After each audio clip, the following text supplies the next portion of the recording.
Look at There this you go. guy. Look at this. I'm shocked you're wearing a shirt right now. I promised all the female viewers that Joshua would be semi-nude on the podcast. So I don't know if I can take this off. no, it's all right. It's all right. It's fine. It's fine. I'm gonna do that as like another tier to my Patreon page. So I'm just gonna get a bunch of autographed pictures of Josh Hill. Look at this guy. How are you doing, man? It's good to see you.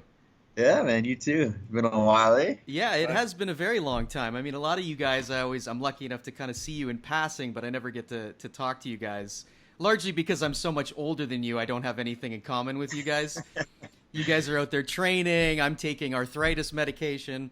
Well, look, I'm going to do this. I'm going to kick this off with a little intro here, right, Josh? You just sit back here and let me just start. So my guest today, if you've been paying attention to Canadian MMA at any point in the last decade, right? You've heard of this guy. Josh the Gentleman Hill, Canada's #1 bantamweight. He's been fighting for over a decade. Did you know that? You've been fighting since 2009. No, man. I don't even think we had cell phones in 2009. We were still on the Zach Morris brick phones back in the day. Yeah. So you're 19-3, taking very little damage, I might say, over the career. Like, you look almost literally the same. I mean, you're slurring your words a little bit, but we'll give you a pass on that. Yeah, he's drooling a little bit. If you watch him on Instagram, his wife is feeding him most of the time, but he still looks young. So he's fought a veteran of the Score Fighting Series, TKO, Fight Nights Global in Russia, 2-time challenger in the World Series of Fighting, TUF 18 veteran going back to 2013. Finally gets a great contract, I think, at least it seems that way on the outside, with Bellator MMA. He's got a huge fight coming up with Erik Perez in literally a week. Yep. So Josh, the gentleman Hill is here. How you doing, buddy? I'm good, buddy. How are you? That was quite the intro. Quite the intro. That took me a month to put together. That took me a little bit of time there. But the one thing I actually wanted to start with before we even get into anything is I want to play this little game of time machine here with Josh Hill. All right. So 2009. Do you remember the first guy you fought and in what promotion? Vito Atanasi, W1. All right, good. I've got a team of concussion specialists here. They're just filtering in some questions here. Very nice. So look, when you started fighting in 2009, I did some research here about what was going on in the world. All right. So George W. Bush was still the president of the United States. George W. Bush. Obama had won, but he wasn't in office yet. Kanye West interrupted Taylor Swift on the MTV Video Music Awards. You know, I'm going to let you finish. Jim and Pam on The Office got married. I don't know if you're an Office fan. Are you an Office guy? Office. No. I literally just got into it, but hilarious. However, anybody that watches The Office is going to know that you're super old. The Jersey Shore debuted, which I was told that you tried out for, but you got cut at the last cut. Is that true? Not true. It came down. I actually never watched that show ever. I didn't either, but I heard it came down to you and Pauly D. So I don't know. I don't know if that's true or the situation. I should say. You were the original situation, but you just weren't Italian enough, Josh. I'm sorry. I hate to break it to you. The highest grossing film was Avatar. Oh, I can't remember that. Avatar, okay. Tiger Woods ran over a fire hydrant when his wife was chasing him with a club because he was cheating on her. Right. And the iPhone 3G was the most popular phone. So look, does it feel that long? Does it feel like you've been in this game for, I guess, 11 years now, right? Like you've had such a long career. You've been a staple. So what does it feel like 10 years into the game? Yeah, when you say it like that, I'm like, because I had my first ever fight. I didn't have any amateur fights, so I jumped right into pro in 2009. It was like a month before my 23rd birthday, I think it was. And yeah, man, it doesn't feel that long, to be honest. It just, time goes by so fast, and it just, I'm 33 now, and it's like I'm seeing all these young kids in the gym that are like 23, 22, 21, 25. And I'm the old guy. Listen, stop. All right, you're talking to the 42-year-old. I see all you guys running around. I'm like, these fucking young guys have no idea what they're in for. But it must. I mean, it's been a minute since you've been in the sport. But It's interesting. It's funny because when we got into when me and Lyndon started, we were like the young guys in the group, and it was like Adrian Woolley, Justin Bruckman, Sean Pearson, Antonio Carvalho, Monkey. Those are the older guys. Yeah. And then I looked at them, I was like, oh yeah, they're a little bit older, but now they're I'm them. I'm them.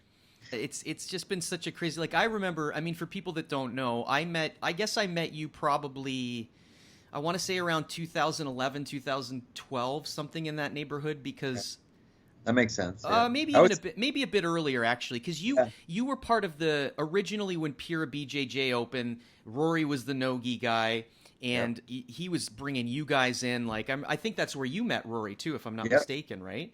And so Rory was the no-gi guy there on, I think it was like Thursday nights, Tuesday, Thursdays. Yeah, man, it's been cool. I remember those early days at Pura, and it was awesome, man. I loved going out there. That's like our first like real just jiu-jitsu place we went to and train, and it was awesome. And you guys and PJ and Rory and Ricardo and all them. So well, it was funny. I mean, I remember I was a lot more casual back then, but I remember we'd do our gi classes, and then all these like athlete studs would roll in on a Thursday night, and you just get the shit kicked out of you for like 2 hours, and I was just like, this isn't even the same sport. I was like, this is crazy, Totally. I never did the gi thing. I just never got into it. I don't like. I did it twice actually. Once was an in-house tournament at a gym in Burlington. I just did, and then I did it at Pura. It was like a fundraiser thing. I put the gi on. I can't remember what it was, but anyways, that was the only 2 times I ever put a gi on my life. And well, the instructor basically said, look, Josh, you can't be shirtless doing gi, and Josh said, fuck this shit. I'm out. I'm gonna do no gi. No, but the one thing the one thing I've noticed knowing you guys and being in the jiu-jitsu world and then watching MMA and stuff is that people don't often appreciate like how well-rounded you are as a fighter. Everybody says, oh, Josh, he's a wrestler, whatever. And people don't give you credit for like your jiu-jitsu and all that kind of stuff, because a lot of jiu-jitsu people look and they're like, oh, they're a blue or a purple belt. But it's like, you get in there and it's like, you guys are very, very skilled on the ground, and it's different jiu-jitsu. Yeah. And I feel like, people underestimate that, because you were out there winning like Naga belts with Lyndon and all this kind of stuff, and you're a beast on the mats. Like, you know what I mean? And I feel like, do you feel people underestimate you in that regard going into fights and how they talk about you kind of in the media? I think so. Yeah, a lot of people thought I was a wrestler first of all, based on my look. Even before I was fighting, they're like, oh, this guy's a wrestler. They're like, oh, this guy's a meathead. Okay, this guy's a wrestler. No, just... Typical meathead looking dude. Yeah, exactly. And I got cauliflower pretty early on in training, so they just figured I was a wrestler. Right. And early in my fights, I did take it to the ground a lot more. Right. And it just kind of came more natural to me, and I would be in top position and kind of ground and pound and control guys from there. Right. And I guess I did that probably 5 fights or something like that in a row, and I kind of got that moniker of he's a ground guy, wrestler. But in fights, and then eventually, I think it was after my 10th fight, I think ever since then, really all my fights, majority have been on the feet. Yeah. There's been a couple finishes on the ground, but the majority of the fights have been on the feet. And then as far as my jits, you never really see me on my back a lot in fights. Yeah. You know what I mean? Well, it's hard to keep you there, right? Like, you don't want to be there. It's not like people are just going to pull guard and butt scoot like we see in a lot of modern jiu-jitsu. You know what I mean? Exactly. I mean, I can fight off my back, no problem. I think I've been on my back maybe a minute, 2 minutes, maybe tops my whole career. It just, I'll if I do go down there and I'll play the jits game a bit, but if it's not working after like 30 seconds, I'm getting my way back to my feet. Yeah. Well, that seems to be, at least from an outside perspective, that seems to be kind of the trend, is that like the guard game is, it's effective, but it's like people know what to expect on the ground. It seems like a lot of people are working to kind of get their feet on the hips, push away, get back up. And it just, the game's evolved. Like, it's not the way it was 15 years ago, and it's like everybody knows jiu-jitsu now. And so you see a lot of guys that are sort of playing that game. But it's a piece that I feel like when I listen to broadcasts and knowing you, that I think people underestimate, right? They tend to label you in a certain way. And it's like, I've rolled with you, and it's an awful experience, and I also don't think people appreciate being at a lighter weight class. They think, but you guys are so pound for pound, you're so strong, and I've always felt this, especially rolling with guys like Lyndon Whitlock and you, And I just think it's a piece that people don't appreciate enough from a jiu-jitsu and sort of distance, if you will. Do you know what I mean? Do you sort of feel that way? No, for sure. I definitely especially like in the jiu-jitsu community a lot more than I do. Yeah. And they kind of see like MMA as like it's almost taboo a bit. Like, you know what I mean? It's different. And if you do MMA, then you're not like a pure BJJ guy, or not. You know, exactly. I don't know why, but it just kind of has that stigma. You're just not saying os enough when you train. When you punch people, you're supposed to say os. Yeah. Exactly. Yeah. I don't know. It kind of got that way. And then, I don't know why it is like that, but it does kind of have a bit of that stigma as far as like the pure BJJ guys. They look at the MMA guys like, it's kind of like, I don't know. But I've always felt that, like, from a distance, I always feel like, it's underappreciated. And I've kind of gone towards that a little bit more because I think there's this kind of stigma that it's less technical and that gi is somehow more pure and that sort of thing. And I really disagree because, training, I mean, you and I both have trained under Rory McDonald, and anybody that's trained under him will tell you how incredibly technical and thoughtful and detailed he is. And I just think that part of the reason I think people in the gi world dislike no-gi is that they tend to struggle more with people that are less ranked. Do you know what I mean? They might 100%. Get a guy who's a purple belt, and I'm a black belt, and I've been training for 10 or 15 years, and suddenly I can't control you. And I'm not saying that's entirely the case, but I do think it plays a factor in why people look at it less technically. 100%. I do think it's an ego thing to a degree. Yeah, I have like a huge appreciation for BJJ, but it's a totally different sport. I think you take the gi off. Yeah. It definitely ups the athleticism as well. Yes, absolutely. And less control, less ability to slow it down. Too. So that's when you have like a good wrestler that comes in. Like, wrestlers have that mentality and just like it's go go go go go go go go go. And BJJ is slow it down, grab a hold. So when you take that ability to grab the gi and slow it down away, it definitely vastly changes the game. Right. So. I just think they're not used to that. Well, and it's funny because it's almost like athleticism is somehow like frowned upon when I watch people like the Mendez brothers, for example, and they're so agile and quick. And it's like we don't look at that and say, well, they're not that technical because they're quick. But it's like in BJJ, if Josh Hill's he's great in scrambles, he's fast, he's strong, somehow it's like, oh, well, that's less pure somehow. Do you know what I mean? Like, that's kind of how I feel about it. And I think people that are just unathletic say that. Yeah, exactly. Well, it's so funny because people say that, and like I love no-gi, and I would say that I'm not a particularly good athlete. So like according to that, I should dislike it, right? Because but you know how to do both. You know how to switch it to no-gi and grapple, no problem there as well. Sure, but that's what I've always strived to be more versatile. I don't like the idea of I've got the gi on, I've got all these handles, and then suddenly if it's gone, I'm 70% less effective. So it's like I like to make sure that I'm mediocre in both, so that you know what I mean. I like to maintain that sort of just shitty enough level in both, but even like Rory will say too, like he talks about people always say there's more grips in the gi. He always argues that grips are more important in no-gi because there's fewer of them, so you almost have to be more accurate. Your submission game has to be tighter because you can't just sort of half-ass a position. As well as anybody, if you don't close off space in no-gi, someone's going to get an underhook and scramble up. And so I think that it's just not something that's sort of talked about enough, in my opinion. So, but look, we got you here. I'm so pumped for this. I want you to talk to me a bit about this fight you got coming up. Erik Perez is a beast. Like, this is a great fight. Like, I think this is really a great matchup. Talk to me a little bit about where Bellator, like how that came about, how they've been treating you, what that experience like, and then we'll kind of get into your specific fight. So I was, my manager was looking around for me. Where was? Oh yeah, I fought Jesse Arnett on the TKO. Yes, I remember that. It was a great fight. That was a big win for me. And then we were just kind of waiting around. Hopefully, we're getting a call from a big organization soon, and still didn't come. So I was like, I'm just gonna stay active. I didn't want to sit on the shelf for too long.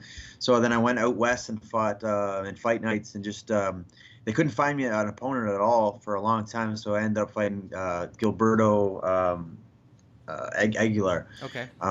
he was a guy that was just, he took it last minute. He was like a 17-17 journeyman type guy, just a tough dude that fights. But I ended up fighting him, and I got a quick submission. Yep. And then, again, where I was like waiting, I said either I want to sign with either UFC, Bellator 1, or PFL if they were doing a bantamweight tournament. Right. Those were like the big four that I was looking for. And UFC, it is like, yeah, I remember talking to them before. Dana White isn't going to watch this, Josh, so just go to town. I promise. No, I won't air this part. It was like, well, yeah. I was on the Ultimate Fighter, so they kind of stereotyped me as like a wrestler grinder. You know what I mean? Exactly. And if you looked at maybe early on in my career, maybe a bit more, but if you look in my last literally 10 fights or more, it's been all on the feet. I've had knockouts and submissions. So. Yeah, I think they just and then they were talking about doing the Contender series, and they actually said like we don't want Josh for the Contender series because he's too good and he knows how to win. They actually said that. Yeah. Jesus. So I really didn't want to go on that show anyway. To be honest, like I'm not a big fan of it. I mean, it's good for the guys for opportunity's sake, but I kind of find it like it's like a Dana White puppet show. You know what I mean? Oh yeah, absolutely, it is. Even if you win and just if he's not feeling it that day, then you're not getting a contract. You know what I mean? So it's funny. I don't mean to cut you off, but I just watched the last episode, and a lot of great fighters, a lot of great talent. But he ended up giving everybody a contract, and he kept saying, "Well, I just got back from vacation. I'm in a great mood." And it's kind of like imagine your career that you've been sacrificing your physical, mental, emotional health, and it's like Dana White just got laid a bunch on an island, so now you've got a contract, or maybe he didn't, and his testosterone cycle is fucked up for that week or whatever, and suddenly you don't get it because he's in a bad mood or whatever, you know? So I can't imagine being stuck there, but yeah, but continue on a little bit with what you were saying about getting into the Bellator contract. Yeah, so and then my manager said, would you go to Bellator? And I said, yeah, absolutely, if they're willing to do that. And then he said, okay, let me talk to them. I'm going to be out there this weekend. And then a couple days later, he called me like early in the morning. He goes, yep, Bellator wants to make you an offer, and he told me the numbers too, and I was like, I'm in. Let's do it. Yeah. Well, yeah. Yeah, man. I was thinking first they pay really well. You know what I mean? I really do like their shows and what they're doing. I really like Scott Coker. Yeah. And I think he's like a great promoter and like a good face of the company. Yeah. And they just seem to be doing more and more, and they're building it up and bringing in more guys. And their bantamweight division is stacked. So yeah, it was a no-brainer, man. I was so happy to be there. And then I had my first fight with them, and it was awesome. They treated me great. The show was ran perfectly smooth and very professional, and I can't wait for this one. Well, I was just going to say, you had a big win there in your first debut, and then 2 weeks later, the whole world imploded. And I got on the last card in North America. It was like before February 21st or something like that. I was kind of looking it up online. So probably about a month before the shit hit the fan. But, even from – you've brought up so many interesting points and kind of talking about that, but it's – for me, and like – I like to see you guys do well. I mean, even just kind of knowing you guys for a little bit of time, like I have like, you guys invest your whole lives, and it's like, as somebody watching that's a sort of a friend and a fan, it's really frustrating to see guys that have been in this game for so long. I mean, you're 19-3, and it's like you keep knocking on the door, but because of different opportunities, and it's like you deserve to have a good fucking contract. Like, you guys are professional fucking athletes. You're not. Do you know what I'm saying? Like, and it's, I mean, I'm sure you know what I'm saying, but, just talk to me a bit about that frustration about living this life in this game where, you guys are giving everything, and it's like even the UFC is still sort of handing out these kind of shitty contracts, and if you have a bad performance, they cut you. I just sort of talk to me a bit about the frustrations you've kind of experienced trying to get to this place. I mean, like, I know what I got into. I know the sport, what it is, you know what I mean? So, but yeah, we are, 100% underpaid and like kind of, underappreciated in that sense. They always, like, when I talk about the other pro sports, like the NBA, the NFL, the NHL, all that, I know that they're bigger and they've been around longer and they're more established, but like what they get and it's more so what they're guaranteed. Exactly. Yeah. So if I go into a fight, first of all, I'm getting paid a certain amount of money to show up, and then I get double that to win. Yeah. So I'm only guaranteed a certain amount of money. You know what I mean? So whether if I lose the fight, if I get robbed by a horrible decision by the judges, if the referee makes a bad move and right, calls exactly. the fight, all these little things can screw half your money. And then also if I get hurt leading up to the fight, I don't get any money at all. Yeah. So that's why it differs between those type of sports. Like if I sign an NHL minimum contracts like $800,000, I get to be on the bench, never dress up, and get injured. But you're still making a living wage that you can support your family with and all that kind of stuff. If it was up to me, I mean, I would definitely get rid of the show win thing. I don't know where that came from, but it's been around a long time and just the norm now, which I don't agree with. It should be like, if you say somebody offered you like 50 and 50, 50 grand and 50 grand, I would much rather have them say, okay, you're getting 75,000 flat, you know what I mean, or something along those lines. And then same thing with if you sign with a big organization, I think it would be very beneficial obviously it would be, but if these guys, once they sign, they get a yearly salary. So say it's 100 grand, just throwing a number out there. You get $100,000 from this date to this date, this 1 year. Yep. Every time you fight now, if you fight 2 or 3 times, you get like a $10,000 bonus or $20,000 bonus or whatever. And then if you finish, then you get an even bigger bonus or something like that. Absolutely. Because then they could do that literally as a living. They don't have to worry about other jobs or bills, and then I think they would perform better as well, right? So I love it if the sport eventually went to that, but we're still not even close. No, and it's crazy to me too, because I think I can't remember who I was just talking to recently, and sort of your name came up, and I was talking a bit about the UFC. And they said, and I said, I feel bad for some of these guys because like coronavirus has hit. They're not, and the person was literally like, well, what do you mean? And I said, these guys don't get paid. Like it's like if you don't show up and fight, it's like sure you might have some sponsorships outside of that, but you might see Josh Hill pumping gas for Christ's sakes because like he has no money and not that you are there. I just mean, but that's not even that far of a stretch. Like people have had to get jobs, and it blows my mind because I see people like, Dana White, and that's God love them. The Fertitta brothers, they've made a ton of money and they took the chance. But when you've got guys that are literally selling for $4 billion and you're paying peanuts to a guy and you can cut him at any time, it just doesn't make any sense. And it makes me really sad and bummed out. So I'm super happy that you've gotten this deal. Is the contract structured in the way that it's like you get guaranteed X number of fights and they could cut you at any time? Or how is this contract a little bit different than some of maybe the other ones you've signed in the past with other organizations?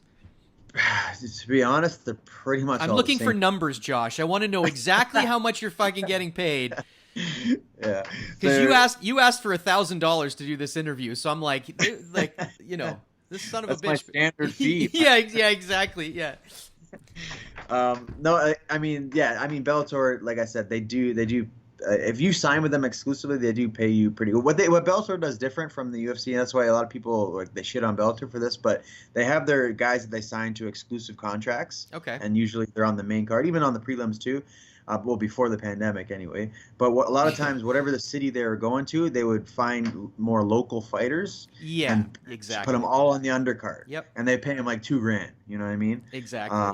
But but they weren't actually signed Bellator fighters. They were signed for one fight. Okay, so it's more like a one-off deal. Yeah. Yeah, and it was good because it brings in fans because all these local guys are fighting. The local guy gets to say, "I fought for Bellator." Yep.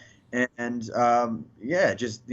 eventually maybe that guy will get seen and he keeps coming back, and then he can actually sign a long-term deal with them. So I think that's pretty cool the way they do that. Right. That's where they differ with the UFC. It's all signed guys that are long-term. But as far as contracts go, I think any contract you're signing as of right now, it favors the promotion definitely for sure. Okay.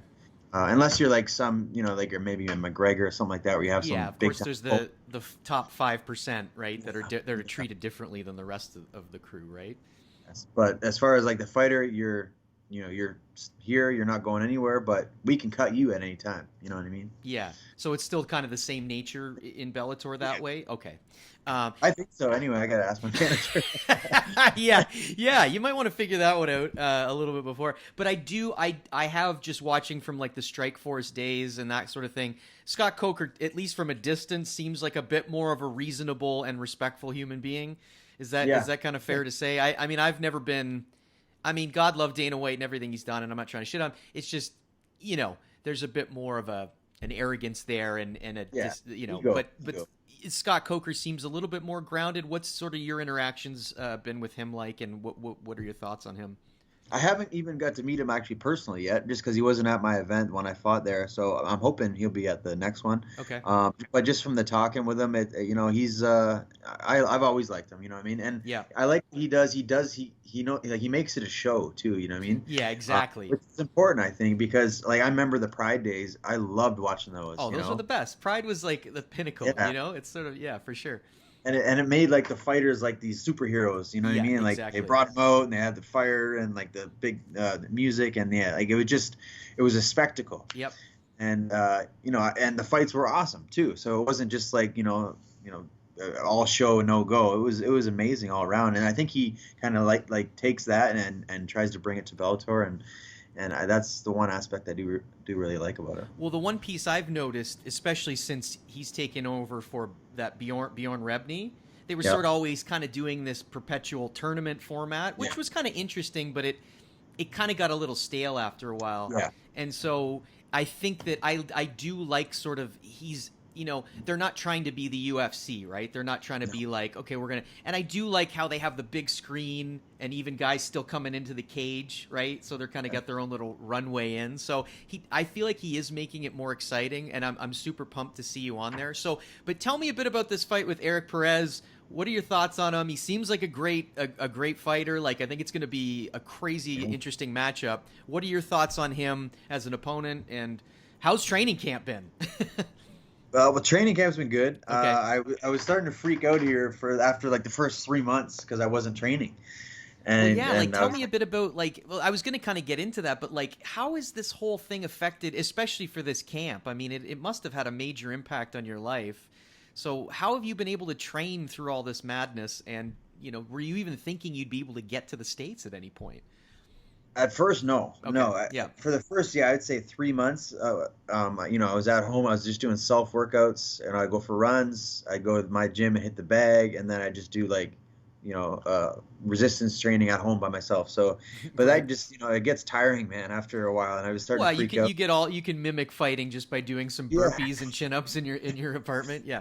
So I need to spar. I need to wrestle. I need to grapple. Of course. You know what I mean? I just need it. So I decided I'm going to go out to California. I always go out to Alpha Male usually. So I looked into it, and anybody can fly right now. It's not a... That is so insane to me. Like, you can't, I don't understand. You'll get arrested if you go to church, but our friend Aaron Jeffrey is in Miami, Florida right now. I'm just like, this is crazy. I was going to ask you how you got out there, actually. I thought maybe there was like an underground railroad or something. You just, they just sneak on a boat, and, You had to jump into a cottage cheese truck or something in the back with all the, just slide you right in. No, I looked into it, and you can fly right now, no problem. You just can't drive across the border. I do have a visa though, for a visa, so I could get over. So I went out there and I started training just for the sake of training, because I just needed it. And I was surprised. I kept myself in really good shape, actually. I thought I'd be a little bit more out of shape, but and then about 2 weeks in, my manager texts me and he says, Erik Perez is August 21st, and I was like, perfect, sign me up. So that's a good fight, man. He's big name. He's a UFC vet, Compensated vet. Now he's at Bellator. He actually left the UFC on a 3-fight win streak. Interesting. I wasn't sure how that. I knew he was there. I thought he had some success, so I wasn't sure. Yeah. Yeah, I think he went 7-2 in the UFC. Oh wow. Okay. Yeah, and it was only a good name to add to your to the Joshua resume. Yeah, absolutely, man. He's tough. He's durable, well-rounded. But he's got good boxing. I know obviously his ground game's good. He's got a bunch of subs too. But he's good everywhere. But I can just see myself beating him everywhere too. Yeah. So it's a good matchup, and I think he'll push me to be at my best too. Oh, absolutely. I was really excited to see that, because I think you're both really fun and exciting fighters. So. It's pretty cool that you got that. It's funny because I reached out to you and I was like, you said, well, I haven't announced it yet. And then I think I saw it on Tapology or something. And I was like, it's like August 21st. And then sure enough, like a week out. So why the delay in announcing it? And I don't know. And yeah. that was Bellator. Like they waited super, super long. And I'm just like, hey guys, I gotta like, do you want me to announce this fight or what? Like it just eventually, finally they did. But I mean, I knew about I think I was 5 weeks out from the fight where I got it. I was gonna say, I was hoping that they didn't just say, hey Josh, we got Erik Perez. You got about 7 to 10 days, so should be fine. You know. Yeah. Good. Yeah. Short notice, no problem. Yeah. Well, to be honest, I was a little bit worried because it was kind of getting closer, and I just assumed Erik Perez test positive for coronavirus, and Josh Hill's shit out of luck again. That's something else that I did worry about too, because like I was out in California where the numbers are crazy high. Oh, they're insane. Yeah. And I'm pretty sure he's in San Diego, I believe, or at least he was. Okay. So I mean, he better not test positive. I hope not. Yeah, Jesus. Or else that fight would be offered. I'm sure you're going to have your own, like once you get there, I would imagine they're going to be sticking Q-tips up your face constantly down there too. I saw them doing that with Lyndon Whitlock and Aaron Jeffrey, but I mean, look, it's a good thing to do. I mean, this, I mean, you know, as a fighter, like, has this really had an impact on your life? I mean, I know you're a gym owner as well. Talk to me a little bit about how that's affected your life on that end, and even just sort of in respect to your family, your business, your training. So yeah, just a little bit. It's affected everything, bro. It's been brutal.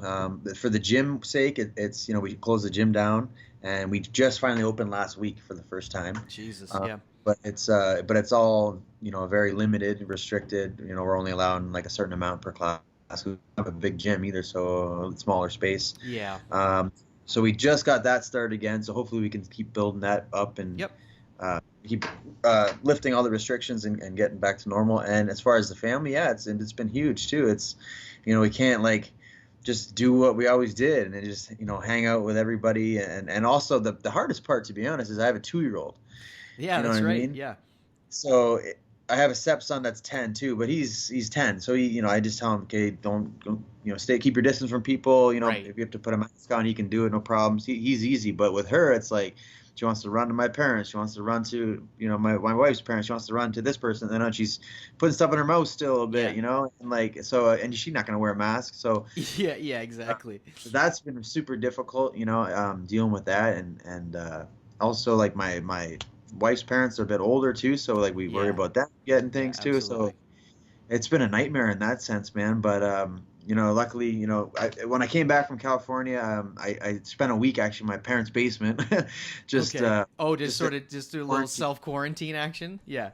And I went and I got tested right when I got here, and then I went and got tested again, 7 days later. Oh wow. Just to make, okay. So okay. I wasn't sure. Yeah. Just for like, obviously I don't want to give it to anybody, but also my wife's peace of mind too. I've been training here with all my guys, so I've been getting like tested periodically throughout the last 4 weeks just to make sure, you know what I mean? Yeah. But well, so for people that don't know, Josh owns a gym in Binbrook, right, called Vision Quest MMA. How long you been running that for now? That's got to be several years now. 4 years, yeah. Okay. Yeah. So this is a great time for a relatively new business to be completely shut down. During the worst pandemic in 100 years. Yeah, it's crazy, man. Like even at, PJ tried to reopen at Pura, and it's like, taped off squares, and you can do, I mean, it's just, I feel so bad for people like you too. I mean, especially for you, I imagine, this rolls around and you're sitting there going, well, how am I supposed to fight? How am I supposed to run my gym? And you've got a relatively young daughter. I mean, that must have just kind of really freaked you the fuck out. Yeah, I put everything I do to a halt. Yeah, absolutely. You know what I mean? So it sucks. But yeah, and especially like what we do, like with our sport, like we're in each other's face and grappling and breathing on each other. There's no way to really do it in a way that isn't risky, and it's like it's basically a sport killer, to be honest with you. Like, I mean, it is. And it's become underground jiu-jitsu, really. I know lots of people that are, but it's kind of like, I talk about this and it sounds crazy, but it's like from a mental health piece and a physical piece, it's funny what we consider essential and what we don't. And it's like, I'm sure you would agree that like being able to train and stay physically and mentally healthy is so important. And yet, it's suddenly now the whole world has changed. and it's like we're just ready to throw the whole thing in the garbage. So I appreciate the struggle that you've probably had with that. So but tell me a little bit about you got a little girl now. So is it Marley? Is that her name? Marley. Yeah. So she's how old is she now? She just turned 2. Okay. Yeah. So I mean, it sounds so cliche, but like, as a fighter, I imagine, like, what does that do to you in terms of your training? Like, are you more self-conscious about kind of the damage you take, or do you worry more about your health or what your daughter would see or think, or how has this kind of changed you as a fighter in any way? It hasn't, as far as that. I think my wife's more concerned about the damage and stuff like that. Oh, but absolutely, yeah. But for me, no, I haven't. And actually, if anything, it's probably like made me hungrier, to be honest. Yeah.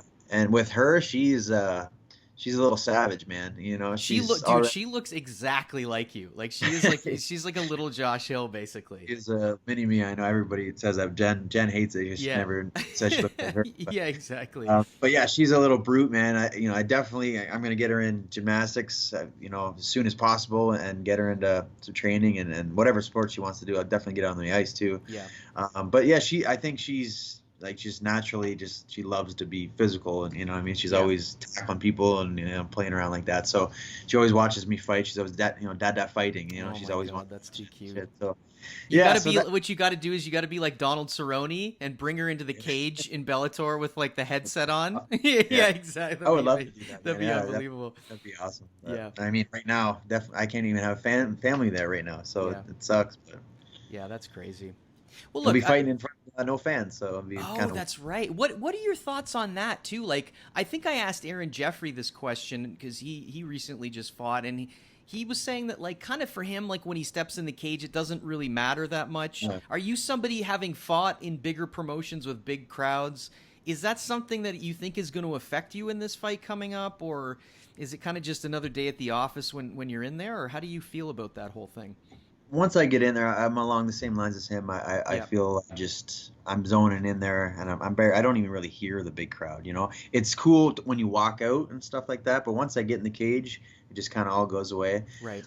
When I was on the Ultimate Fighter, I fought with no fans there either. That's true, so yep. I kind of have a little bit of experience with it. It is kind of weird with I'll have walk-up music for this, but with that, there was not even any walk-up music. You just go and fight, so. But yeah, it'll definitely be different, because you can hear the corners so well too, right? Yeah, it's been kind of a bit surreal to watch. Like, you can even hear, like, I don't know if you saw when Dan Hardy started just tearing a strip off Herb Dean in the middle of it, and everybody can hear it. That was pretty wild. But yeah, it's kind of a pro. You can hear the corners because you can hear what they're saying, but he can hear what you're saying too, right? So I'm sure you hear Lyndon. Oh, I can hear Lyndon even when there's a crowd. That voice is unmistakable. You can hear that anywhere. But yeah, I mean, since you've brought it up a few times, it's funny. I saw you a lot. I kind of got away from jiu-jitsu for a bit. I got super fat. I got up to like 220 pounds. But I didn't sort of see you kind of in a big chunk of your career there, but I was always following it. But talk to me a bit about that Ultimate Fighter experience. How does one get on that show, and what was it like kind of living in this kind of bubble, right? Like, like you got cameras on you. I mean, how did you get in there, and what was life like on a show like that? I tried out for the show. I was 9-0. Okay. And I had talked with the UFC already, so I knew going down there that I had a really good shot. I'd be on the show for sure. Yep. So there was about 300 guys tried out. I got there like 7:30 in the morning. Jesus. Okay. And then so you go in there, you do like you weigh in, and then they section you off in groups of 20. Okay. And you go in and you grapple somebody. And they paired me up with Wilson Hayes, actually, who's an amazing black belt, right? Yeah. I mean, really. Yeah. So. But it's only 90 seconds, That's so okay, yeah. it's a scramble for 90 seconds. Right. Go. So we ended up nobody submitted each other, but it was a good little exchange. And then from there, you go to do hit pads. Okay. If you make it past there, you go to do hit pads, and then if you make it past there, you go to an interview with the producers and whatnot. Okay. And they just kind of roast you and rip you and see what your personality's like. And then if you make it that night, they cut most of the people there. And then if you make it, you stay the night, and then the next day you got to do medicals. Right. And then you do another interview with like Dana and the Fertitas and Sean, Shelby, and all those guys. So then then after that's done, they say, we'll call you in whatever amount of weeks. Either you're going to be fighting to get on the show or not. Right. And then, so I got the call. I was going to fight on the show. Did you have to? Am I mistaken? Did you have to fight to get on the show, or were you just selected directly? Okay, right. Yeah. That's why I had 16 guys, 16 girls, and then 8 and 8 were making it in the house. Oh, right. That's right. There's also the first season that it was both women. Like, what was that experience like? I think I might have heard you say in an interview before that they kind of made it more about the women that season. Is that true? And what was it like living in a house with both men and women? They said that from the get-go. They said, guys, sorry, you're kind of taking a back seat. This is the first year we're ever having women in the show, so they're going to be, the more, talked about and of course. Well, it's pretty historic, I guess, in a way. Yeah. And then living in the house, it was cool. I mean, it's weird. 6 weeks here and there, or 5 weeks actually. Just you have a camera, guys following you around everywhere you go. There's cameras all over the house. You always got to wear your mic. It's but you can't do anything really. You know what I mean? So it sucks because all you can do is eat. Yeah, exactly. Yeah. Because you got to make weight within 2 days. Right. So but the cool thing is you can order anything you want. You know what I mean? So you guys actually don't go out of the house to go grocery shopping. You just fill out a form and they bring you whatever you want. Okay. So I mean, it's great in that sense, but it also sucks because all we could do is go swimming outside, play pool, play chess, and get drunk. Basically, and just get wasted. Yeah, exactly. Yeah. So, but yeah, you can't. There's no TV, there's no music, there's no books, there's no anything like that. Just to kind of, I guess, probably just to stir the drama up. Obviously, I think it's like I think they try to exploit the fighters to a degree, right? Like they want good TV, right? So if there's a lot of distractions and things to chill you out, obviously you're not going to get as many crazy situations. Was it a season where there was a lot of drama? Do you recall a lot going on, or how did it all play out? Oh, I think they looked at it too as they're never going to do men and females together again because I think it equaled out. It balanced it out, right? There was. So there wasn't any fights. Like there was arguing and shit like that, but there was never any real fights. There was no craziness, broken doors, or anything like that. You know what I mean? Right. So it was pretty mellow season overall. Right, which is surprising because you strike me as the kind of guy that probably freaks out a lot, punches doors. Yeah, you're peeing on people in their sleep. Well, what an interesting season too, because you had Ronda Rousey and Miesha Tate, right? Were the coaches, and so how was your interaction? You ended up with Miesha Tate, if I'm not mistaken. Was that your connection to Team Alpha Male, or how did that? No, okay. Actually, it was supposed to be Kat Zingano. Okay. We found out actually the day we were there that it ended up being Miesha because Kat blew her knee out. Oh, so, okay. Literally, because I remember Kat's picture was still on the wall when we got there, so it was like a last-minute switch. Wow, that's all. That's crazy. Yeah, so, and then as far as Alpha Male, I always wanted to go out and train there because I was always a big fan of Faber and all those guys, and I thought I would fit in good, just their body styles and whatnot. And then I met Holdsworth on the show. He ended up winning the show. And that was Chris Holdsworth's season. Yeah. Oh, man, that kid is a stud, eh? Very, very good. A guy that's really flown under the radar largely. Is he retired? I mean, what happened there? I think he had a lot of concussion issues, but yeah, he had a lot of head issues for sure. Okay. Yeah, he's retired now. He's one of the head coaches at Alpha Male. But yeah, man, he's really, really good. His grappling, he's just next level. I've grappled with some killers, and I'd say he's probably the worst person to have on my back. Yeah, of any in the world, he's a nightmare there. So, but yeah, he's very, very good jiu-jitsu. But so I met Faber, and I ended up getting in contact with them and started going down there. I've been going there since 2013 or something like that. That's wild. So tell me what that experience is like. I mean, that must be a crazy room. I feel like every time I'm on there, there's Holdsworth, there's Clay Guida seems like he's down there. What's the Persian Fury? What's his name? Akbari? Oh, do you train with that guy? Yeah. That guy seems, but it seems like a crazy room. I mean, what's the, you've trained sort of in Canada, you've trained, what's the big difference you notice there? Is it the quality of talent? Is it the way that they instruct? How would you compare the differences between that gym and some of the others that you've trained at, especially in Canada? I mean, we have it good here, and when we all the guys in Parabellum, we have everybody coming in to spar and whatnot. It's really good. I think we probably have the best gym in Canada. I would say, I would put us right up there with TriStar. Yeah, that's awesome. Yeah. But as far as going out there, there's just so many good guys, man. The quality, like I remember when I first started going out there, I remember my rounds, like when we're sparring, it was like Faber, Chad Mendez, Oh my God. Benavidez, Cody. Oh right, Benavidez too was TJ there. Dillashaw, you know what I mean? Like Feely, Benito Lopez. Like there was just like so many guys, man. And there's still a lot of guys today now, not as many. It just, where here, if I have a room of like, say there's like 5 really good guys that'll push me, there's 25. Yeah. You know what I mean? So you don't see, like, I've always wondered, like, it just seems like sometimes the Canadian guys kind of get close, but it seems like I wonder if it's just probably a bigger pool of talent to be drawn on in the States. It just seems like the Canadian scene is, large part probably because of the commission and all that kind of stuff. But is that what you would say is just the biggest difference? It's not that the talent isn't here as much. It's just that there's so many more people doing it out there, or...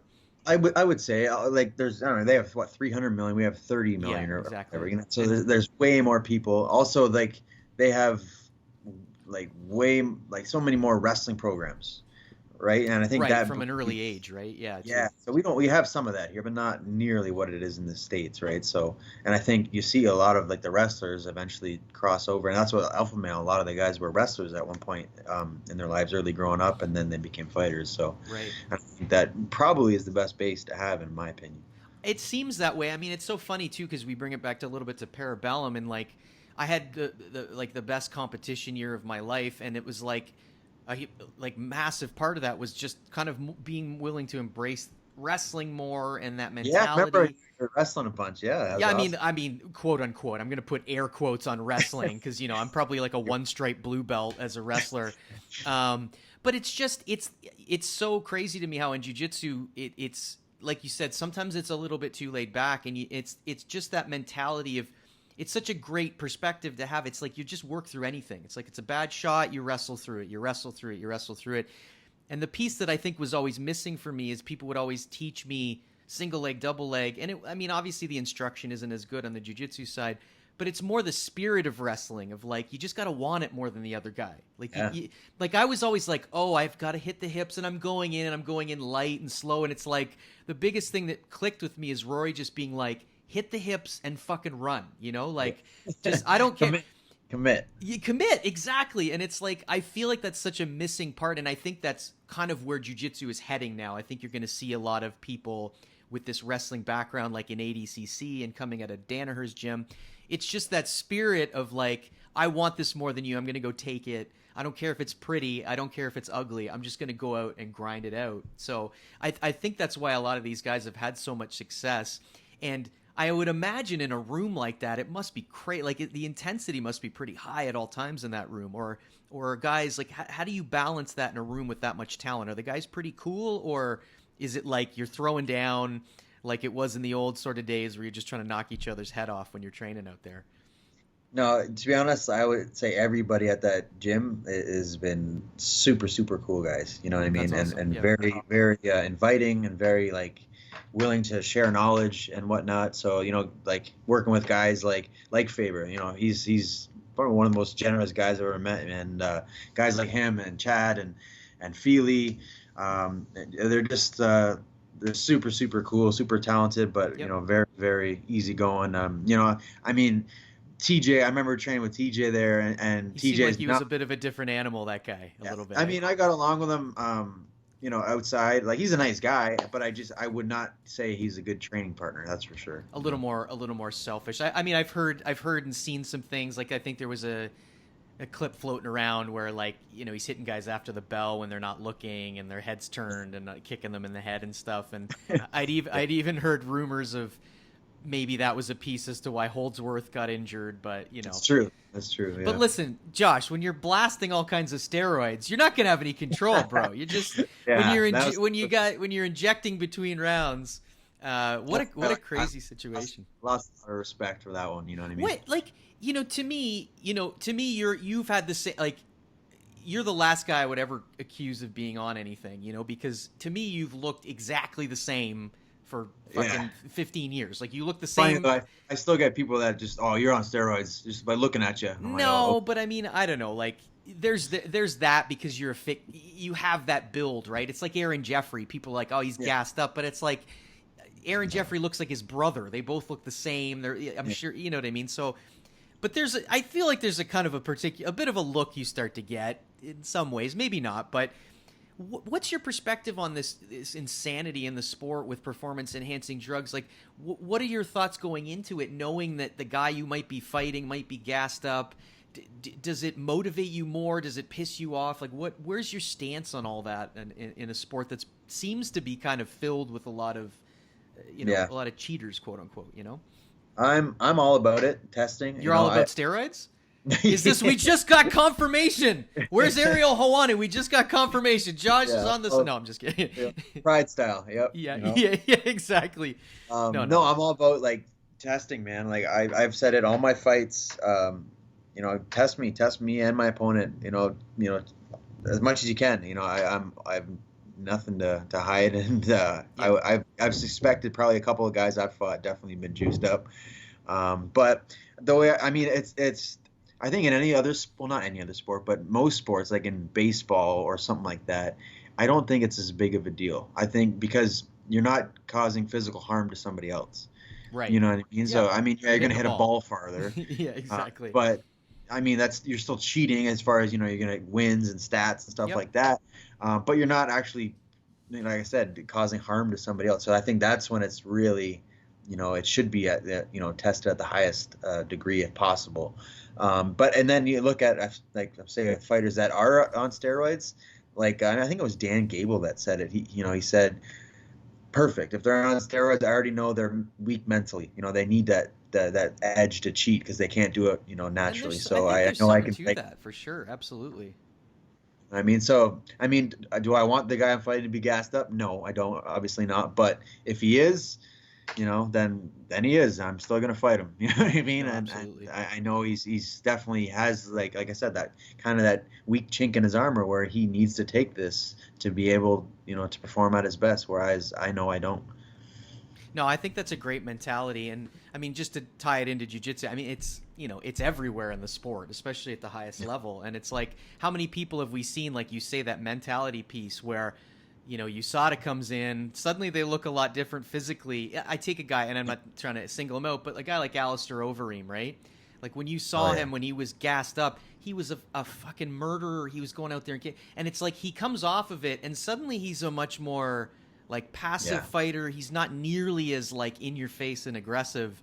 And I do believe there's a piece to that, like I understand it. Don't get me wrong. Like I get why people probably do. You guys have such an insane schedule of trying to, you're beating the shit out of your body. But at the end of the day, in a sport where there's so much at stake in terms of your physical and emotional, mental health and all that sort of stuff, it is pretty crazy to see guys doing that. So I wanted to actually bring it back just quickly to The Ultimate Fighter because, I've always known you as this kind of like, you seem like a confident guy. You've always kind of got the smile on your face. And when I saw you lose on The Ultimate Fighter was the first time I'd really seen you like, and it got me rattled too because you got emotional on the fight. And I'm not trying to put you on the spot. It just speaks to me that like I don't think people appreciate how much you guys put into this and how much it means, So I just wanted to sort of get your opinion, like what was sort of going through your head there. How do you, like as a fighter, I'm just so curious about this in general, but as fighters, how do you deal with that kind of a setback? Like you're on the show, you've got this opportunity,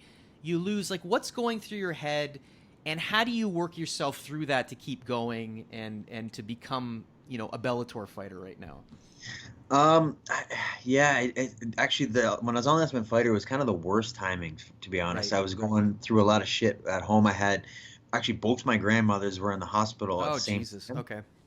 So I remember leading up to the fights to go fight in Vegas. I went and seen them, and I knew my one grandma I had was full of cancer, and I knew if I made the show, if I won my fight, I'd be gone for 6 weeks, and I know she wouldn't last for 6 weeks. Oh man, okay, yeah. So that was really tough, and so I was like, I'm gonna have to say goodbye because if I win, then I'm not gonna see her, right? So and then my other grandmother started getting better, so I went to the show, I fought, I won.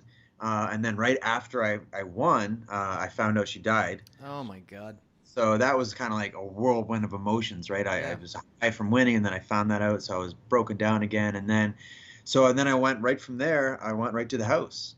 I got to I see my parents for a few minutes, and then we had to go. So and then in the house just kind of thinking about that and dealing with that, and I was like, oh man, like I didn't want to go home, and they told me not to go home. Actually, she said that too. Stay there, do your thing. So I didn't get to go to the funeral or anything like that. And then after my fight, I lost on the show, lost the decision to Wooten. Right. I was. It was a fight too where I remember the first round. I took him down. I picked him up, slammed him, took his back, had a choke in. I actually do remember this fight actually quite well. Yeah. I just couldn't. I don't know. I just shitty technique, I guess, or whatever. I couldn't finish the choke. Right. And then second round, he came out and he threw a nice knee and caught me good. And it didn't like stun me, but it definitely hit me pretty good. And then he won that round for sure. And then the third round, I felt I was winning, and then I tried to just be like fancy and shit, because I just wanted to make it look flashy. And yeah, of course. Well, I'm sure there's that pressure on a show like that, right? Everybody's like, you got to win, you got to knock the guy's fucking head off, right? So yeah. So I threw like a sloppy spinning backlist, and he took me down off it, and then just kind of grinded me out for the last minute and a half, and won a decision. So yeah, I was totally upset because that was my first ever taste of defeat at all. Right. So it was a big shock to me, and then so it sucks, man. And then when I came back from the show, I found out my other grandmother died. Oh my God. As I was on it. So within a month, I lost both. So like I said, it was like the worst timing for that. I just wish it had been a different time, but it is what it is. It happened, and I mean, it made me stronger mentally, I guess. Sure. Having to deal with all that shit and still push through and do that. And then after that, I went and I ended up fighting for World Series of Fighting. Yeah. And then I worked my way up to I won a fight, and then I ended up fighting Marlon. And I ended up winning losing a decision, but I think it opened up a lot of eyes to I could hang with the top level guys in the world. Absolutely. And put it on them. So, as sad as I was, it kind of gave me actually more confidence. And it made me excel as a fighter, to be honest. It's interesting. Because so many people struggle even with much less at stake. I'm just so fascinated by you guys because you guys are really like sort of these 1%ers. Like you guys are out there, and you, especially as a guy, like it's been interesting. Sort of, you've had such consistency on the record of success, but you've had a lot of ups and downs in terms of like you're close to the big show, then you're not at the big show, and this promotion signs you, and then this. So it's like, I just always wonder what kind of makes you guys tick and how you get through those sorts of things. Like for people that struggle with all kinds of stuff, like you must have a pretty strong desire to keep doing this. You've been doing it for a decade. Like what brings you back after like shitty defeats and tough situations like that? Is there something that kind of really just keeps that fire burning in you? Well, I've had this my whole life. I'm a very competitive guy, and like the reason I got into MMA was because my junior hockey career was coming to an end, and I needed to do something physical. To be honest, I needed to, without body checking, there's no body checking.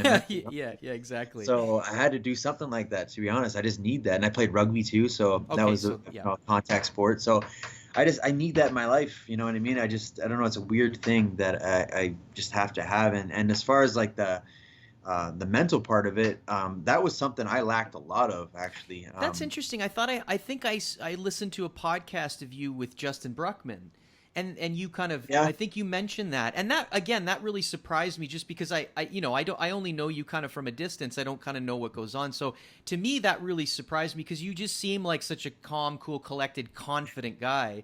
So tell me a little bit about that piece that you struggled with and the stuff that was going through your head, and how you ultimately kind of have made it through, I guess.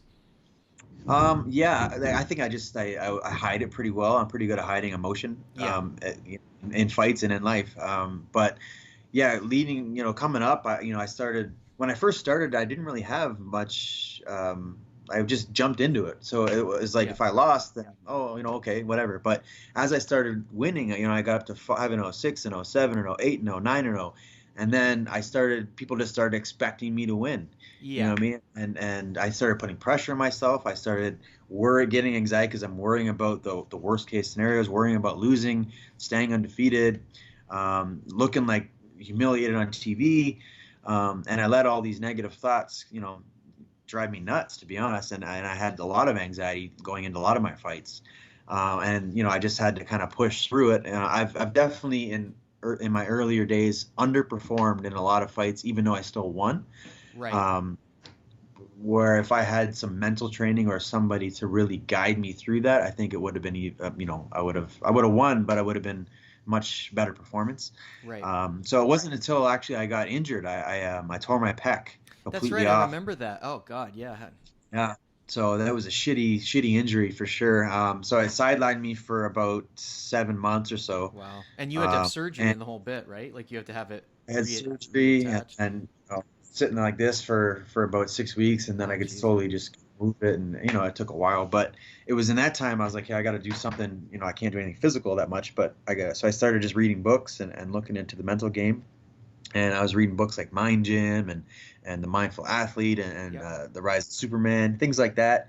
And I just kind of became fascinated with it. I really started, getting into it, and I went back to school. I'm in school online right now for sports psychology. Oh, that's wild. That's great. Yeah. So it's something that it's beneficial to me as a fighter, and it's helping my game, but it's something that I'd like to get into after I'm done, right. To help other athletes, not just fighters, but all athletes, because I know that this is definitely something that a lot of guys deal with. It's so funny too, because you don't even have to be an elite athlete. No. It's so funny too, because I guess I don't associate you guys that way, because I'm a guy that struggled a lot with that kind of thing. Like, very low self-esteem. Like, I'd get into tournaments and I would shell up. Like, I'd have tournaments where I'd go in and I'd pull half guard and I would sit there for fucking 6 minutes and do nothing. Like that. Yeah. You know what I mean? Literally paralyzed by, I don't want to look stupid. What if this? Yeah. What if that? And it's like, I think it's something that we all grapple with, and it's like I would imagine being in a sport like MMA too, where it's like you guys are all tough guys. I wonder if that piece isn't talked about enough. And I have to say, so I'm not trying to bring it back to me. I'm just trying to tie it in with jiu-jitsu a little bit. Is just that, like, along with the wrestling piece, it was the mentality. Like, I started to listen to a lot more positive stuff. I started to kind of explore like my own sort of insecurities, that sort of thing. And it's such a cliche thing to say, but the mental piece is so ridiculously important, Like, you're a guy that's super talented, obviously. You're a great athlete, but it doesn't really matter. Like, for a guy like me, I'm going to hit that problem earlier than you, because you got to 9-0, but we're all going to hit it at some point, right? Yeah. Like, whether it's because you're winning a lot or it's you're losing a lot. And so I'm just fascinated with that piece about it, because for me it just that ability to sort of have a different perspective and learn tips and tricks like visualization and sort of more positive sort of conditioning or mental programming and breathing techniques. And it's like I had this stupid thing where I was listening to I had like some clips from Jordan Peterson, and like I would listen to them over and over, and I developed this routine in California where I was walking and doing the same thing I would do every day. And just these little tools put me at ease in one of the most stressful athletic situations of my life. And so it's cool to hear you talk about that. Are there any like specific things that you've done that you've found or learned about that have really helped you turn a corner, so to speak, with that kind of thing? Just talking about it, really. Yeah, it's so simple, eh? But yeah, exactly. So yeah. But yeah, like I'd say the biggest. I actually listen to a podcast all the time called The Mindset Mentor. Okay. Yep. And I find that very beneficial. He's really good. And it just, for me, the biggest thing was anxiety, building it up in my head and thinking about the worst case scenario that I think I just listened to it today, actually. I think he said, like, when people are dealing with anxiety, it's all caused by thoughts. It's not like depression where it's a chemical imbalance, right? So it's all on us. Yep. So what he said was people think the worst, and of that percentage, that actually the worst happens only about 15% of the time. So 85% of the time it doesn't come. But you're telling me there's a chance. But you're telling me there's a chance. Yeah. No. But yeah, so there 15% of the time, something might happen. Sure. And then 79% of that time, when something does go wrong, it's not nearly as bad as how they expect. Exactly. You know what I mean? So it's like, I think he said there's a 95% chance that the worst you're thinking would happen, or 5% chance the worst you're thinking would happen. So just thinking like as far as those things, and like you said, like the visualization, your mind doesn't know if you're visualizing it or doing it, it doesn't know the difference. Right. You know, Exactly. so continuously putting that in your mind. And my biggest thing was, positive affirmation, just continuing to tell myself, the biggest thing for me was like before fights, I'd tell myself I'm excited, because it's the anxiety and excitement they're the same nervous system. Yeah, exactly. Yeah. You know what I mean? So you're gonna tense up, you're gonna breathe a bit heavier, but if you tell yourself you're excited, you'll actually, look forward to this and have fun doing it, rather than tense up and shell up and try to look for a way out. Right. So it's a lot of it's like almost like, cognitive therapy where you're reframing stuff, right? Like I think I heard Forrest Griffin say once, he's like, it's not fear so much as your body's preparing to do what you've trained it to do. Like you do need some anxiety. Like you probably 100%. Like, I doubt you'd want to go into a fight where you're like, like you took a Xanax and you're just chilled out. Like, some of that is going to bring out the best in you. And it's always with a lot of this stuff, it feels like it's finding that middle ground, which can be so hard to do. But even the piece that I think it's good for anybody listening. It's like you hear a guy like you, and people think, look at this guy, he's a successful athlete. They probably see, you've always got that smile, that smirk. And to me, I'm like, Josh probably never gets anxious about anything. I wish I was like that. I wish I had the confidence he had. So it's cool to hear people that are so successful like you and great athletes and have had a ton of success. And even you're sitting there going, holy fuck, I'm nervous. Holy fuck, what if this, what if that? Because I think it just normalizes it, right? I mean, you could say that about me, but look at George St. Pierre. He's in my opinion, the best to ever do it, and he talks about it openly all the time. Oh, absolutely. So it's I'm at this level, he's at this level. You know what I mean? So yeah. It's I think it's poker face, man. You know what I mean? That's who hides it. But that's why people say like, "Oh, I feel no fear." I'm like, get the fuck, shut up. You're just telling yourself that because you want to. And I mean, they might just be saying that to get them into that right mindset, right? Exactly.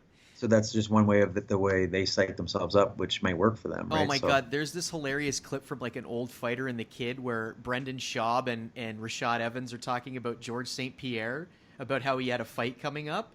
And they would be like, George would be like, I fucking hate this shit. Get me. He's like, he was like freaking out the whole time, like talking about he's never fighting again. He's terrified. Like they thought he would be this cool guy, and he's like in his French accent saying, I'm fucking done with this shit. This is the last time. I fucking hate this shit. But even the piece like you talk about in perceived loss and failure, it's like when I've seen you guys struggle and lose, I've never looked at you guys and thought, oh, what a loser, like this guy lost. To me, I almost have like, and I'm sure there are idiots that are like that, but they're usually just jealous. But I look at you guys and it's like, I admire it more because you keep going. Do you know what I mean? Like, it makes you just seem like a vulnerable human being. Like, Josh is going, like, it's going to happen. And it's like, I've never looked at any of you. Like I've seen Rory lose. I've seen Lyndon lose. I've seen you lose. And not once did I ever think, what a dork. That guy sucks. If anything, I'm like, Jesus Christ, like, look at these guys going out there, risking their physical health. And it's like, I see you guys lose, and then it's like, my respect for you goes up because I think. I think you are, sorry, cut you. I think you're the minority, though. I think you are somebody. Yeah, because I think, first of all, you train, so you know what it's like, and you've done competitions too. So you know what it's like to win and lose, and you know what it takes to put into it as well. Yeah. Majority of people nowadays, especially with social media, and now everybody's got an opinion, they don't give a shit, and they don't realize that. They don't do anything. So when they see somebody that's actually striving for something, when they fail, when they lose, they jump on them because it makes them feel better. They want to see that shit. So I think there's way more of that than there is people like you in the world, which sucks. You know what I mean? And I think that's why social media, it's a great tool for certain things, but I hate it for most. You know what I mean? It really has changed the game in a very negative way, I think, in all aspects of life, not just fighting. It's just people seem to delight. But the other piece is that I think what social media is bad at is that it removes the human element, right? Like I admire you guys because I see you and like you're an actual human being, and I see you have a daughter, and I see you own a gym, and I'm like, Jesus, I feel like it bums me out when I don't see you guys do well. And it's like social media, you never interact with these people. They're never in a room with Josh Hill. And it's like, if they were, they would probably feel very different. They're just a bunch of people wearing the Just Bleed t-shirt online, like just. No, what the bad thing is, a lot of those people, I would say 90% of them would probably like shake your hand and try and get a tell you picture you're or awesome. something like Yeah, that. 100%. Yeah, exactly. Then once they're out behind a keyboard, they talk shit, right? So I think it's because it's like you're like a video game character, like that you don't seem real. Yeah. Like there's been people that I'm like, oh, I see them online and I'm like, I don't like that guy, and I meet them and you shake their hand and it's like you're like, oh wow, like this is an actual person and they seem like vulnerable and real, and it's just so I think we've gotten good at eliminating that to a certain degree. So I mean those aren't the people you should really give a shit about anyway, like all these fucking like these absolutely fat Dana White characters. The only people's opinions I care about are the people that I actually care about. You know what I mean? Yeah, but I understand. I mean, being a social media figure, that sort of thing. Look, I don't want to keep you too much longer. We've gone through a lot of stuff, but I just wanted to actually ask you a little bit about your experience fighting in Russia, because I never really got to talk to you about that. And I heard something about your first experience was a fucking nightmare there. How did that come about? Tell me a bit about this shit show that happened and how it ended up playing out for you. So I signed a deal to fight with Fight Nights Global in Russia. At the time, was one of the biggest shows out there. And again, they put on amazing shows and they paid really, really well. So I was pumped. And so me and Lyndon went out there. I went out there. I think it was like 10 days before the fight, just to kind of acclimate a bit.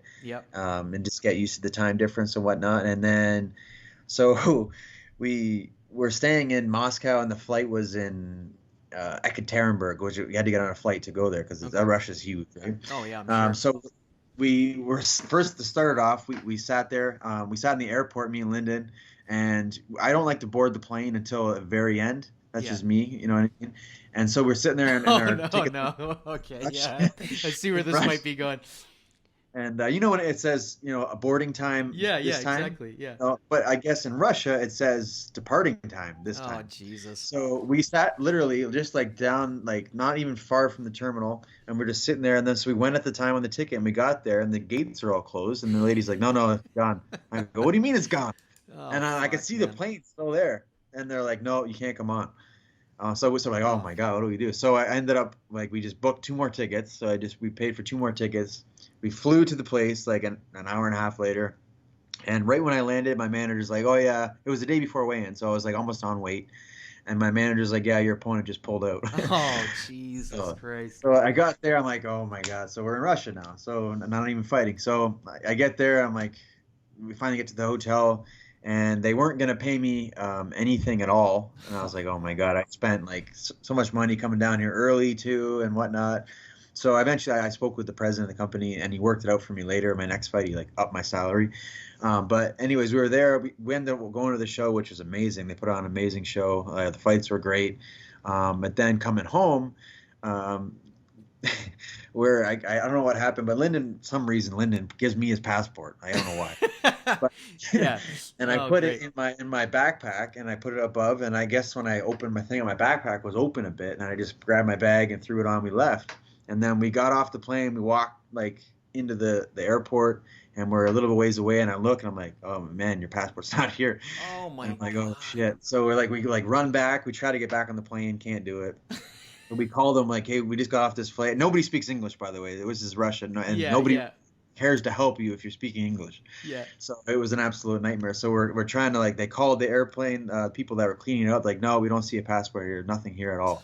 So oh my God. Yeah, that thing's already on the black market by that time. There's some there's some fucking dude traveling around bombing places with Lyndon's passport. Yeah, exactly. Yeah.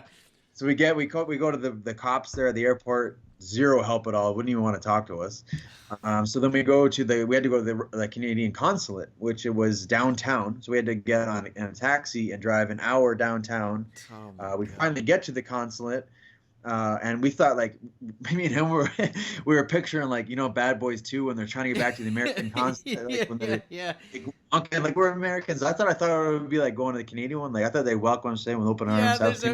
There's Tim Hortons and a bunch of moose just kind of grazing in the background. Yeah, Mounties everywhere. But it was not like that at all. We got there. I'm like, we're gonna walk in. They're like, "No, sit down on the curb right here. You wait out here." Oh wow. Oh my God. So that's how you ended up in a Russian prison for 5 years? Is this where that's where this is going? Yeah. I thought we were gonna end up there. Sure, man. So we get there. I finally speak to a Canadian guy. I can actually speak with him, the only person that speaks English. And he's like, so you don't have your passport? Like, no. And he goes, oh, man. So it might take like 3, 4, maybe 5 days before you can go home. Like, oh, my God. So we're sitting there. We're like, all right, well, I missed my flight because I'm not going to leave Lyndon there in Russia by himself. listen, brother. I gotta get out of here. I'll see you later. I was going to be like, sorry, bro. Yeah, sorry, bro. So then, anyways, about I don't know, a few hours later, the guy calls and he goes, "They found your passport." I don't know where they found it, but they ended up finding it. And it was in, like, a sleeve. Ended up finding it. Yeah, so it was in a sleeve, and then when we got it, we had to go back to the airport to get it, and the sleeve was gone. So somebody had it, and like I think they made it thought it was money, and they just ditched it.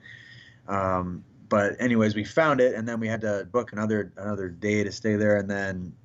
And we ended up getting an extra layover in Amsterdam, so we had a whole night in Amsterdam. So that was kind of cool. It worked out in that sense. But I thought maybe. But yeah, it was a nightmare trip, man. I thought maybe they saw Lyndon's picture and they thought, I don't want to even try to pass as this ugly motherfucker here. So they're like, some guy just tosses it in the garbage. Yeah. Why the long? Yeah. So how many fights did you end up having there in Russia? So yeah, that was the one I got canceled, and then they rebooked me, and I went back a couple months later and ended up fighting, and I won. And then I was scheduled to have another 2 more fights with them, and then that's when I blew my shoulder or my pec. So and that then was around that time. Okay. Yeah, and then as I was about to go fight for them again, for the title, actually, it was for their belt. The owner of the company got arrested for some embezzlement or something. He was like the multi-millionaire, like the 5th richest man in Russia or something. So he got arrested, and all their funds got shut down, and then that was a no-go from there on out. Yeah. I guess once the money gets pulled out from underneath you. Yeah. But your fight's coming up, so you're fighting this Saturday. Where the hell is it going down, and how can people watch it? It's going to be on it's on DAZN. It's on Paramount Network, I'm assuming. It's Friday the 21st, so a week today. Oh, it's on the Friday too. Okay. It's on the Friday. Yeah, Bellator usually does Friday nights. Yeah. I'm on the prelims. I think I'm the second or last card on the prelims. So the prelims will actually be on YouTube, so you can watch Bellator's YouTube channel, and they stream them live. And I think it's on DAZN and the Bellator app, I believe too. Okay. And then the main card's on Paramount, I think. So. Well, while you're here, I got to get a prediction from you. What's going down? Well, I mean, they'll probably air this next week, but what's your prediction here for Stipe versus Cormier tomorrow night? I like both these guys. I'm gonna go with Stipe. You think so, eh? Stipe. I don't know actually, man. I'm just trying to get you to second guess yourself here. Yeah. The first fight, I think he kind of, he clipped him in the clinch, and then the second fight, DC was probably actually winning the fight. Yeah. For the majority of it until the 4th round, or I think it was 4th, where he started getting Pepper to hit him in the body a lot. But yeah, I'm switching. I'm gonna go DC. Are you? But I'm gonna go DC, but I kind of want DC to win. What kind of a flake is this? He's just 2 seconds late changed his mind. I thought the reason I thought I'm gonna probably go with DC because I feel like the reason he lost the second one is he was arrogant. To be honest with you, I think he thought he was like you could tell he just had no respect for Stipe's power a little bit, and I think he thought he was just gonna walk through and knock him out again, and then he started to get hit in the body, and then he started to get fucking tired, and that's when it all started to go downhill for him, but. Either way, I think it's a crazy fight, and I do think DC is going to take this one, and then he's going to end up fighting John Jones. That's my prediction. He's not retiring. You think so? Yeah. Probably. I think Dana's going to throw a whole shitload of cash at him if he wins, and then I think he's going to get lured into that again. But do you have any interest in trying to fight in the UFC at this point, or is that has that ship sailed for you? You think, or if they came knocking on the door, you take it? But I mean, I would never say never, but like. Right now, like I said, I got like a 4-fight deal with Bellator. Yeah. They're paying me good money here. I like the organization, and the bantamweight division is stacked. Yeah. So I think there's so much work I could do there. So I'm 33. If I was 24, maybe I could say in the future if I left there or something like that. But I would love. I mean, for me to win the Bellator bantamweight title, and then end my career here if all goes well. But I don't know. You never know what's going to happen next week. So yeah, absolutely. And it seems like you got some irons in the fire. I see you commentating a lot. You've got this kind of sports psychology thing. What's the commentating gig like? and it seems like you're a natural at it. So do you enjoy doing that? Is that something you're going to try to? Yeah, I started doing it. I actually filled in for Robin Black at an amateur show one time, and because he was late to it or something, and I just kind of like, I was like, that's pretty cool. I like this. And then I started doing it for BTC fights. Okay. Yep. And I got a lot of positive feedback from it. I said I was pretty good at it, and which for me is kind of weird because I'm not a big talker at all. I'm more a quiet guy. You know what I mean? Yeah. I'm not the loudmouth in the room. But I know fights, and I think I can kind of portray it well. I work with Jason Hagholm a lot, okay, and he does the play-by-play and do the color. So if I have somebody there that can kind of tee it up for me, and I can go off on my own thing, it helps a lot. So, but yeah, that's something I want to do for sure, man. After, if I can continue to do that and do it, with BTC and more other organizations, bigger organizations, that would be awesome. Well, and you seem like a smart guy. You're kind of, you're setting yourself up for success after fighting. Hopefully, it doesn't appear you've taken a lot of damage, which is great. But look, man, I really want to thank you for doing this. You've been a really good guy to me. I remember when I was doing a music fundraiser in 2012, you donated a pair of your gloves. You and Lyndon both gave me some great stuff to use as sort of a raffle. I've always appreciated that. I said this to Aaron Jeffrey too. You guys, I root for you guys because you're good people. Like I like you. You've never come across as arrogant, whether you've been in The Ultimate Fighter or you've been, fighting some Russian guy in a barn somewhere. You've always just been a cool guy to me. I really appreciate that. You're one of the good guys in the sport. I like to see that in this day and age of shit talking and being fake, you've stayed true to who you are. I really appreciate that. I'm super happy that you've got your family. So please go out there, beat the shit out of this guy. And even if it doesn't go well, we're all gonna love you. I don't care. So don't put that in your head. Don't listen to the Just Bleed characters. But I do really appreciate it, and I sincerely mean that. You've always been a good friend and person to me. So thanks so much. Thanks for giving me your time, man. Like you're a big time fighter. You said I'm down to do it. You picked a date. You followed through. So I really appreciate it, man. Is there anything that any sponsors, anybody, anything you want to shout out that or talk about that I haven't asked you about? No, I was gonna say thanks, brother, and you're okay too, I guess. I'm all right for an old guy, for an old guy. Yeah. No, man, I appreciate. I said it's awesome you're doing this podcast, man. I'd anytime you want to do it, I'm happy to do it. I'm glad to see you're doing other shit too, and you've always been cool with us, man. Yeah, and you're a good training partner too, man. You got a hell of a jiu-jitsu game on you. So I try. I just try to get. I'm fat, so I try to just lay on you, and I'm hoping that will be enough that I could just smother Josh Hill until. Oh yeah, it works, man. It works. Yeah, no. But I appreciate that, man. Thanks, man. Yeah, thanks for having me on. And as far as I have a bunch of sponsors for this fight. Yep. I don't want to miss anybody, so I'm just gonna say thank all of them. Okay. And my management, all my coaches and teams, and my family for sticking with me and being behind me and supporting me. And man, I look forward to this one, and I can't wait to get in there and scrap this dude. It's gonna be a good one, man. You're a true fighter. You've been through a lot of ups and downs, but you've stuck through it for over a decade. I got to come on another time. We got to talk Halloween movies or something at some point. I see you're quite the Halloween connoisseur here. Yeah, man. So, let's do a Halloween special. We'll do a Halloween special. Yeah, I'm coming to find you in October when you got that belt around your waist. So, again, thanks so much, dude. I really appreciate it. You're a great guy. Best of luck on Friday. I will be watching, and if you lose, I will be sending you shit talks. I will send you a bunch of you suck memes. But no, man, I know you're gonna kill it out there. So I don't want to brag, but I just had AJ on the podcast. And he went out there and murdered a man in Miami, Florida last night. So, so far, there's a really good odd that you're going to go knock this fucking guy out. So keep the train going. Keep the train going, all right, buddy? So thanks again, Josh. Great talking to you, man. And I'll talk to you when I see you. Anytime, brother. Thanks, buddy. All right, have a good one, dude. Thanks, Josh. All right, see you, buddy.